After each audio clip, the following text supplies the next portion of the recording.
the one that just wrecked your next 6 months. You told yourself you'd bounce back from it, but you didn't. You broke. Because just being resilient doesn't cut it.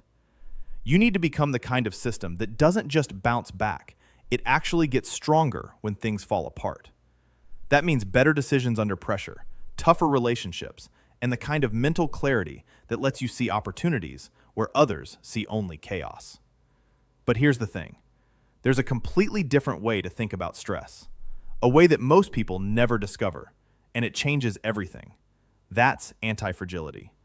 And it only takes 4 simple habits to rewire your brain so you don't just handle chaos, you actually start looking for it. Defining anti-fragility, beyond resilience. Resilience means bouncing back. Anti-fragility means getting stronger. Here's the difference. A rubber band bounces back to its original shape, but your immune system? It gets tougher every time it fights off a virus. That's anti-fragility. It needs the stressor to grow. Your brain works the exact same way. Comfort is the enemy of growth. The modern world is designed to eliminate all discomfort, all friction. And in doing so, it's making your brain fragile. It can't handle a surprise, a setback, a difficult conversation. The goal isn't to avoid stress. The goal is to push yourself with the right kind of stress so your brain gets stronger. Stronger means you can make bigger decisions, solve harder problems, and handle tough conversations without panicking. This isn't just about surviving a crisis. It's about building the kind of mental toughness that unlocks raises, better relationships, and true freedom. I saw this with a colleague who lost their senior position during a corporate restructuring. Instead of collapsing, they used the forced hiatus to develop a niche consulting skill that now commands higher rates and greater autonomy than their old job ever offered. Rule number 1, break the autopilot. Habit 1, intermittent cognitive stress, the learning habit. There's one type of daily stress that actually makes your brain smarter, not weaker, and it's the opposite of what most people think productivity looks like.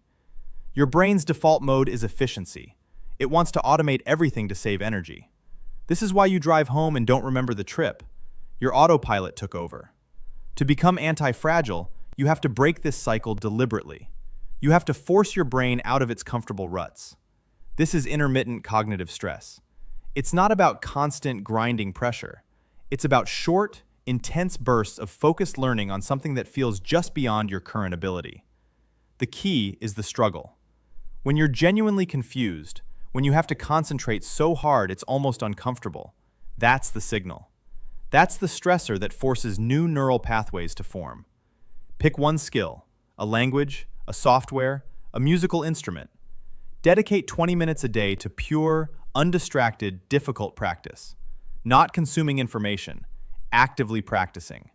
That frustration is the signal. It means you are literally making yourself smarter in real time. And smarter means you can solve problems faster, learn new skills that open career doors, and adapt to change before your competition does. Habit 2, hormetic physical stress, the movement habit. Here's what most people get wrong. They think the gym is about muscles, but there's a hidden benefit that transforms your mental clarity, your emotional control, and your ability to stay calm under pressure.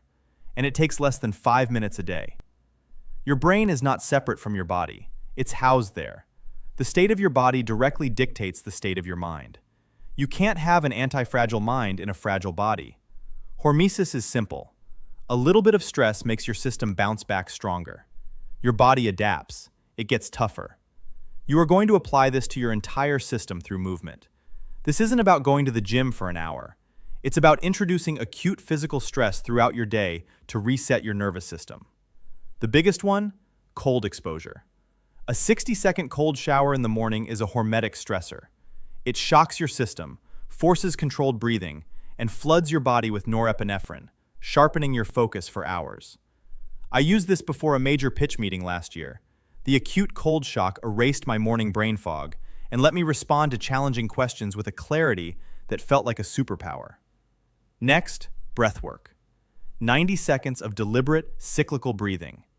In for 4 seconds, hold for 4, out for 6.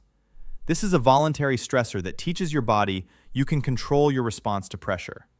This is how you train your nervous system to be calm when the world is on fire. Finally, sprinting. Not a long jog, an all-out, can't-breathe, 30-second sprint. This teaches your body to handle extreme metabolic stress and then recover quickly. These microdoses of physical stress build a body that isn't startled by life's pressures. It builds a system that sees a challenge and says, "Is that all you've got?"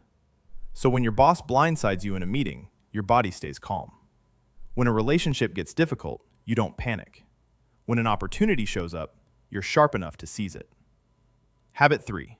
Controlled emotional exposure, the resilience habit. But here's what separates people who crumble under pressure from people who thrive in it. They've trained their emotional system the same way athletes train their bodies. And the training is simpler than you think. Now, here's where most people fail. They build the mind and body, but leave the emotional system fragile. Your emotional responses are just another system that needs training. Most people spend their lives avoiding emotional discomfort, awkward conversations, difficult feedback, the risk of rejection. But avoidance is what makes you brittle. The goal is simple. Put yourself in small moments of emotional discomfort on purpose. This trains your brain to handle bigger emotional challenges later. This isn't about seeking drama. It's about strategic practice. Start small. Give someone authentic, slightly uncomfortable praise. Ask a question you're afraid makes you look stupid. Have that conversation you've been putting off. The result? You just unlocked a new level of emotional power. The feeling in your gut beforehand, that's the stressor. The act of doing it anyway is the repetition that strengthens your emotional resilience. Your brain learns that these sensations are not emergencies. They're just data. You're not avoiding the emotion, you're moving through it. This is how you stop being hijacked by your feelings and start using them as information. I started by forcing myself to ask one stupid question in every team meeting, the kind I'd normally avoid to not look ignorant. Within weeks, the fear of embarrassment shrank, and my capacity for genuine curiosity expanded dramatically. The fear of embarrassment shrinks. The capacity for difficult conversations expands. You stop being a reactor and become a responder. Habit 4. Varied sensory input, the novelty habit. Your brain is a prediction machine. It craves patterns and routines because they're efficient. But efficiency is the enemy of anti-fragility. To stay adaptable, you need to constantly disrupt your brain's predictions. You need novelty. This isn't about big, life-changing moves. It's about microdoses of new sensory information that force your brain to stay awake and engaged. Take a different route to work. Listen to a genre of music you hate for 20 minutes. Use your non-dominant hand to brush your teeth. Eat a food you've never tried. That little break in routine is a cognitive wake-up call. These tiny actions wake up your brain. They break the patterns your brain is stuck in and force it to create new ones. This keeps your brain flexible and ready for change. It keeps your perception flexible. When your environment changes unexpectedly, which it will, your brain won't panic. It will have practiced adapting. It will see the change not as a threat, but as a new data set to analyze. This is the secret to creativity and problem-solving under pressure.